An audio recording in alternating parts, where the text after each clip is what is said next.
Pada zaman dahulu, hiduplah seorang wanita tua bernama Embok Sarni. Embok Sarni hidup sebatang kara di pinggir hutan. Embok Sarni mengisi hari-harinya dengan bercocok tanam dan mencari kayu bakar untuk dijual. Hari-harinya selalu sepi. Ingin rasanya ia memiliki seorang anak yang dapat ia sayangi. Embok Sarni hanya bisa diam dan pasrah dengan takdir yang diberikan Tuhan kepadanya.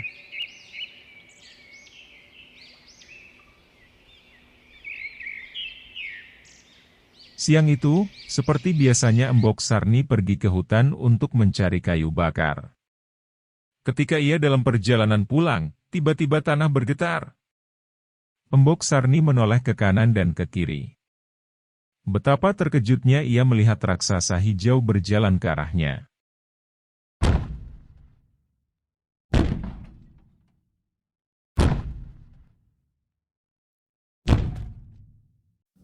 Ho, ho, ho, ho, ho. Hei wanita tua, sedang apa kau? Siapa kau? Aku adalah Buto Ijo, sang raksasa penghuni hutan ini. Apa yang kau inginkan dariku? Aku hanyalah seorang wanita tua. Walaupun dalam keadaan takut dan bingung, Embok Sarni tetap bertanya-tanya.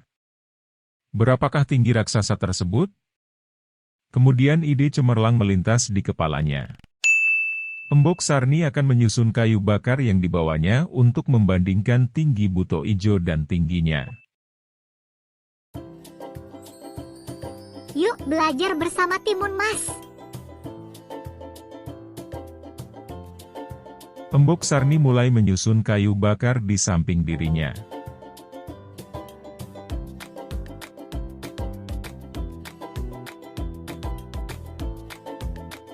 Ternyata Embok Sarni hanya memerlukan 4 kayu bakar untuk menyamai tingginya. Kemudian Embok Sarni menyusun kayu bakar di samping Buto Ijo.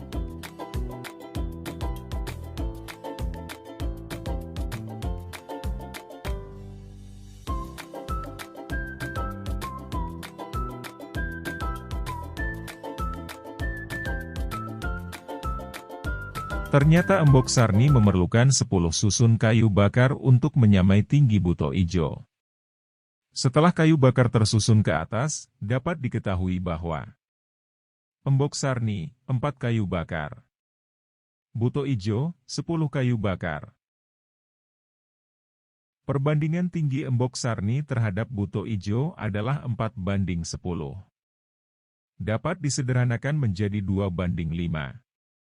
Sedangkan perbandingan tinggi Buto Ijo terhadap Embok Sarni adalah 10:4. Dapat disederhanakan menjadi 5:2. Lalu, berapakah perbandingan tinggi Buto Ijo terhadap tinggi Embok Sarni dan Buto Ijo?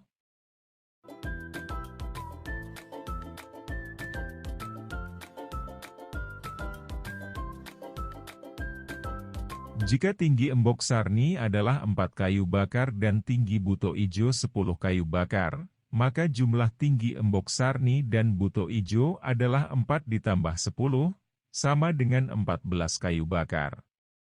Maka, perbandingan tinggi Buto Ijo terhadap tinggi Embok Sarni dan Buto Ijo adalah perbandingan tinggi Buto Ijo terhadap total tinggi Embok Sarni dan Buto Ijo, yaitu 10:14. Dapat disederhanakan menjadi 5:7.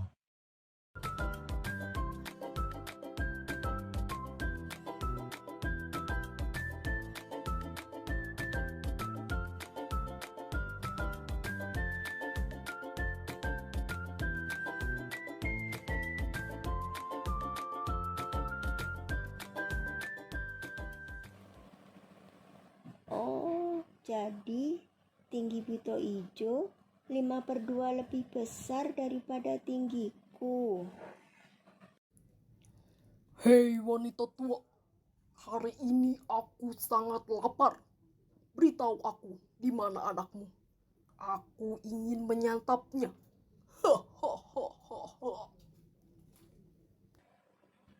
Ampun, Buto Ijo. Saya hidup sebatang kara dan saya juga tidak memiliki seorang anak. Tolong jangan sakiti saya. Merasa iba dengan keadaan Embok Sarni, Buto Ijo berjanji akan memberikan Embok Sarni seorang anak. Kemudian Buto Ijo memberikan sekantong biji mentimun ajaib untuk Embok Sarni tanam. Hei wanita tua, tanamlah biji mentimun ini. Dan dalam 2 minggu, kau akan memiliki seorang anak. Tapi ingat, ada syaratnya. Kau harus menyerahkan anak itu ketika dia berusia 6 tahun.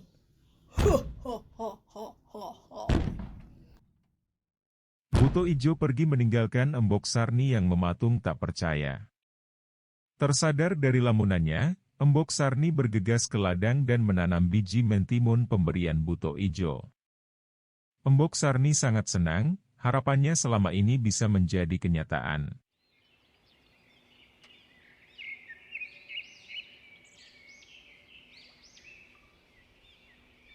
Pada suatu hari yang cerah Embok Sarni menyirami kebun miliknya. Ia berharap timun-timun tersebut cepat membesar. Ia penasaran, apakah ucapan raksasa itu benar? Kemudian terlintas di pikirannya, berapa waktu yang ia perlukan untuk menyiram kebun dengan satu gembor miliknya. Akhirnya, Embok Sarni mulai menghitung dan mencatat waktu yang diperlukan untuk menghabiskan air satu gembor. Gembor adalah alat untuk menyiram tanaman.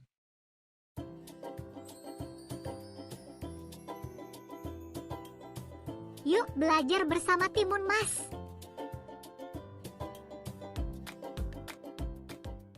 Embok Sarni memulai dengan mengukur dan mencatat volume air satu gembor. Ternyata volume air satu gembor adalah 60 ml. Embok Sarni memulai hitungannya.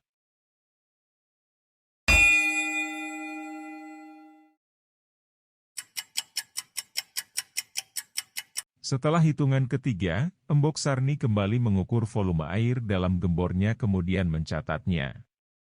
Ternyata volume air berkurang menjadi 51 ml. Lalu, Embok Sarni melanjutkan hitungannya dan berhenti pada detik ke-7.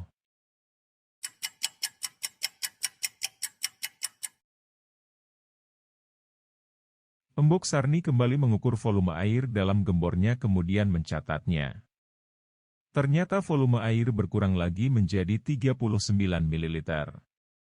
Tak puas dengan hitungannya, Embok Sarni kembali menghitung dan berhenti pada detik ke-10.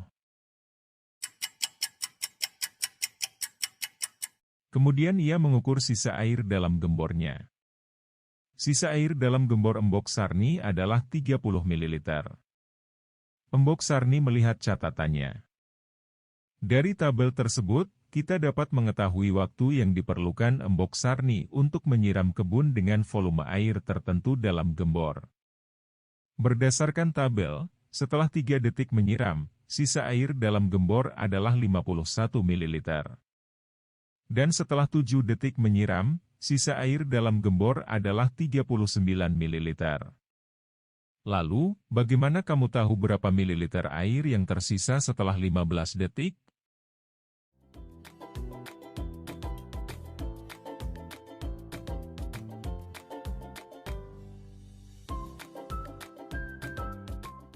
Karena volume air berkurang 9 ml dalam 3 detik, dari 0 detik sampai 3 detik, berkurangnya volume air setiap detiknya adalah 9 dibagi 3, sama dengan 3 ml. Sehingga dapat dibuat tabel baru. Berapakah sisa air dalam gembor jika Embok Sarni menyiram selama 15 detik?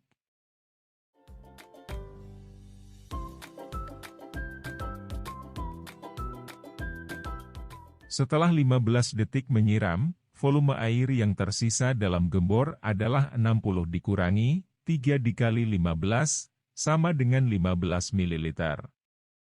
Lalu, berapa waktu yang diperlukan Embok Sarni menghabiskan seluruh air dalam gembor?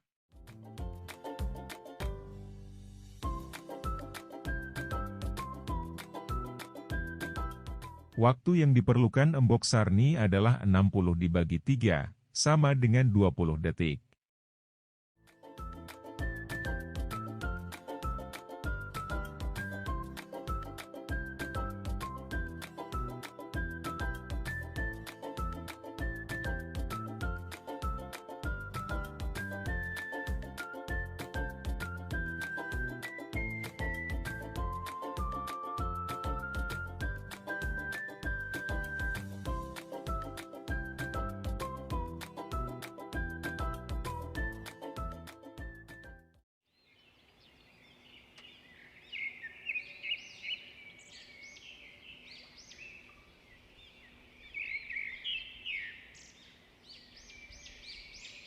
Dua minggu telah berlalu.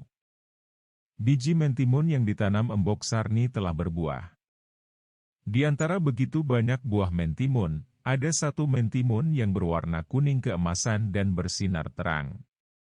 Ia sangat penasaran dengan timun tersebut, kemudian Embok Sarni memetiknya dan kembali masuk ke dalam rumah untuk membelahnya.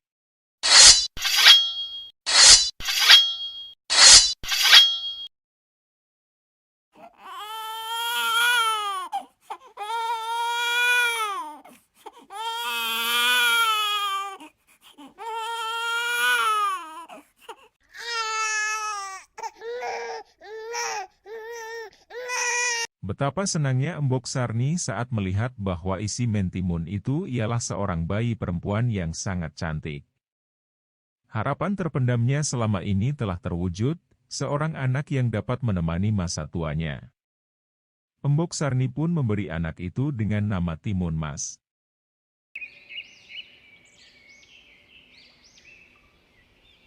Enam tahun berlalu. Hari-hari sepi Embok Sarni kini ditemani Timun Mas. Ia tumbuh menjadi gadis cilik yang cantik dan ceria. Embok Sarni sangat bahagia. Tiba-tiba terdengar suara dentuman yang sangat keras. Buto Ijo ingin menagih janji Embok Sarni.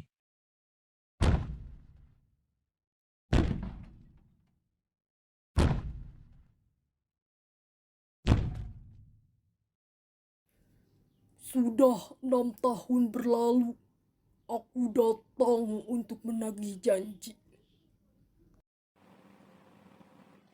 Ampun, Buto Ijo.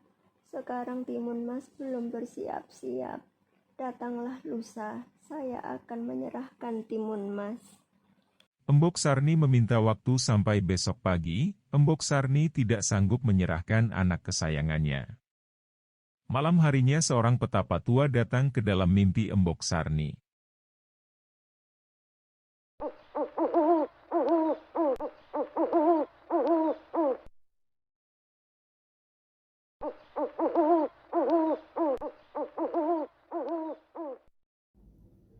Hei Mbok Sarni, kalau kau ingin anakmu selamat, suruh Timun Mas untuk lari dari rumah. Dan bawalah 4 benda, yaitu biji timun, jarum, garam, dan terasi untuk melawan Buto Ijo.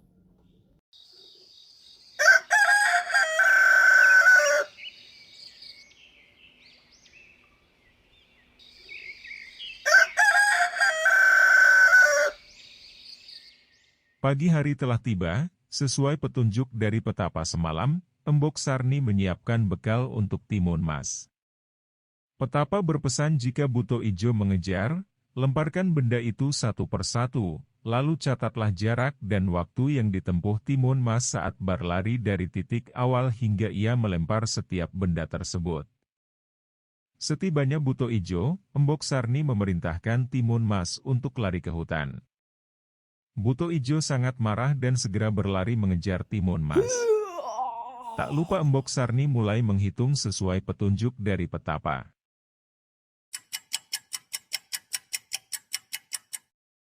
Setelah 3 detik, Timun Mas melempar senjata pertamanya yaitu biji timun. Embok Sarni mengukur jarak tempuh Timun Mas dari titik awal dan mencatatnya, ternyata Timun Mas melempar biji timun setelah berlari sejauh 6 meter.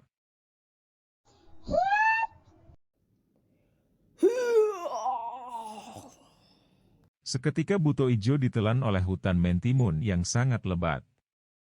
Tetapi, hutan mentimun tidak dapat menghentikan buto ijo. Timun Mas kembali berlari, Embok Sarni pun melanjutkan hitungannya.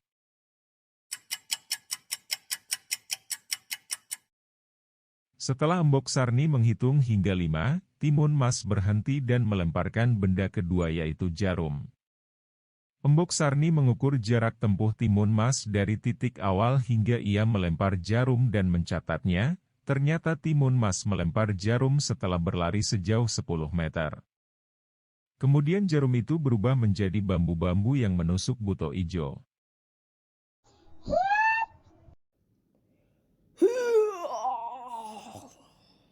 Buto ijo berhasil lolos lagi, dan Timun Mas pun berlari menghindari buto ijo.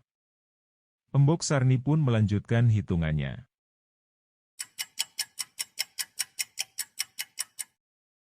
Setelah Embok Sarni menghitung hingga 9, Timun Mas berhenti dan melemparkan benda ketiga yaitu garam. Embok Sarni mengukur jarak tempuh Timun Mas dari titik awal hingga ia melempar garam dan mencatatnya, ternyata Timun Mas melempar garam setelah berlari sejauh 18 meter.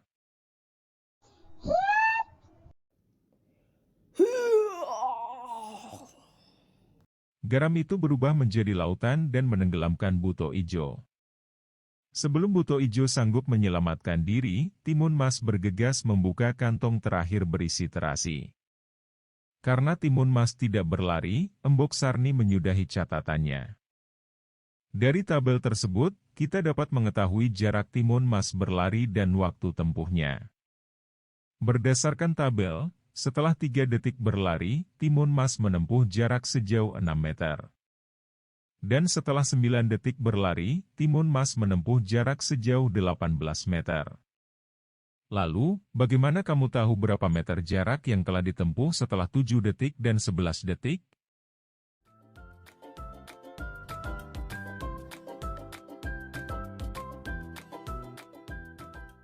Perhatikan ilustrasi berikut. Karena jaraknya bertambah 6 meter dalam 3 detik, dari 0 detik sampai 3 detik, kenaikan jarak setiap detiknya adalah 6:3 sama dengan 2 meter. Sehingga tabel dapat dibuat menjadi. Dalam 11 detik, jarak yang ditempuh adalah 2 dikali 11 sama dengan 22 meter.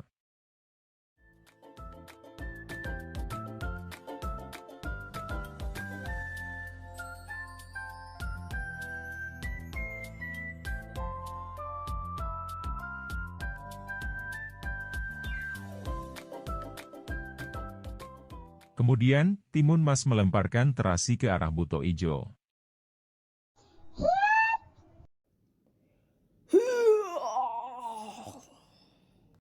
Terasi itu berubah menjadi lautan lahar yang sangat panas. Buto ijo tidak sanggup bertahan, dan dia pun tenggelam untuk selama-lamanya. Embok Sarni bersyukur bahwa buto ijo sudah tiada. Anak yang ia sayangi sudah tidak akan diambil dan disakiti oleh buto ijo, mereka pun hidup bahagia selama-lamanya. Timun, anak Embok, kamu harus ingat ya, hidup ini seperti matematika, selalu ada cara untuk memecahkan masalah. Seperti Timun mengalahkan buto ijo dengan konsep perbandingan. Jadi, kalau Timun ada masalah, Timun harus tetap berani dan semangat. Mengerti? Timun Mas mendengarkan nasihat Embok Sarni dan berjanji tidak akan mudah menyerah atas masalah apapun. Nah teman-teman, sekarang bantu Timun Mas yuk. Selesaikan tantangan ini bersama teman sebangkumu.